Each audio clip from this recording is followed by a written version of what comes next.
17 জানুৱাৰীত ভিডিঅ' কনফাৰেন্সযোগে মোদীয়ে মুকলি কৰিব ট্ৰেইনকেইখন আৰু অনুষ্ঠানৰ বাবে কামাখ্যা ষ্টেচনত উপস্থিত থাকিব মুখ্যমন্ত্ৰী ডক্টৰ হিমন্ত বিশ্ব শৰ্মা। দুখনকৈ ৰেল 18 তাৰিখে মুকলি কৰিব আৰু তাৰ সমান্তৰালকৈ প্ৰধানমন্ত্ৰীগৰাকীয়ে 18 তাৰিখে মুকলি কৰিব আৰু 18 তাৰিখে মোদীয়ে মুকলি কৰিব দুখন অমৃত ভাৰত এক্সপ্ৰেছ। পুনৰবাৰ উল্লেখ কৰিছোঁ, এটা ভাল খবৰ, প্ৰধানমন্ত্ৰী মোদীয়ে মুকলি কৰিব 13খনকৈ নতুন ৰেল। মোদীয়ে মুকলি কৰিব ভাৰতৰ প্ৰথমখন sleeper Vande Bharat train. Sleeper Vande ভাৰতখনে যাত্ৰা কৰিব কামাখ্যাৰ পৰা পশ্চিমবংগলৈ।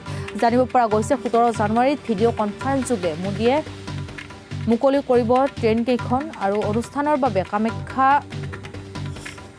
কামাখ্যা ষ্টেচনত উপস্থিত থাকিব মুখ্যমন্ত্ৰী ডক্টৰ হিমন্ত বিশ্ব শৰ্মা। দুখনকৈ ৰেল 18 তাৰিখে মুকলি কৰিব প্ৰধানমন্ত্ৰীগৰাকীয়ে।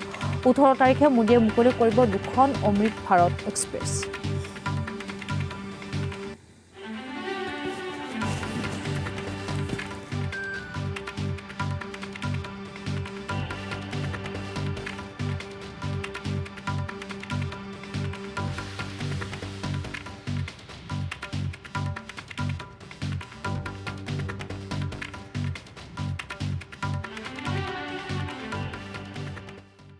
আৰু 18 তাৰিখে মাননীয় প্ৰধানমন্ত্ৰীয়ে মুঠ 13খনকৈ ৰেল সেৱা অসম আৰু পশ্চিমবংগৰ ৰেল যাত্ৰীৰ বাবে উপহাৰ দিব আৰু ইয়াৰ ভিতৰত অন্যতম ভাৰতবৰ্ষৰ প্ৰথমখন বন্দে ভাৰত শ্লিপাৰ এক্সপ্ৰেছ আৰম্ভ হ'ব গুৱাহাটীৰ কামাখ্যা ৰেল জাংচনৰ পৰা কলিকতাৰ হাওৰা ৰেল জাংচনলৈ।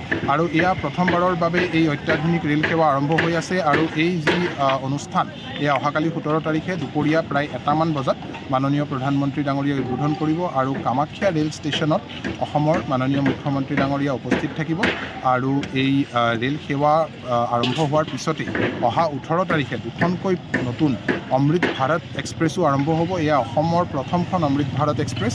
এই দুইখন ট্ৰেইন, প্ৰথমখন ট্ৰেইন ডিব্ৰুগড়ৰ পৰা লক্ষ্ণৌৰ গোমতীনগৰলৈ আৰু দ্বিতীয়খন কামাখ্যাৰ পৰা ৰোহতক জাংচনলৈ আৰম্ভ কৰা হ'ব। অহা 17 আৰু 18 তাৰিখে মাননীয় প্ৰধানমন্ত্ৰী